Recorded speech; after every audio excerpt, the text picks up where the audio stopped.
ಹೆಸರು ನವನೀತ್. ನಾನು 1ನೇ ತರಗತಿಯಲ್ಲಿ ಓದುತ್ತಿದ್ದೇನೆ. ನನ್ನ ಸ್ಕೂಲ್ ಹೆಸರು GLPS ಚಿಂತಾಲೆ ಮಾರಿವಾಳ.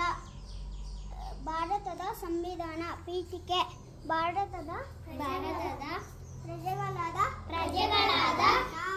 ನಾವು ಭಾರತವನ್ನು ಸಾರ್ವಭೌಮ ಸಮಾಜವಾದಿ ಜಾತ್ಯತೀತ ಪ್ರಜಾಸತ್ತಾತ್ಮಕ ಗಣರಾಜ್ಯವನ್ನಾಗಿ ರೂಪಿಸುವುದಕ್ಕಾಗಿ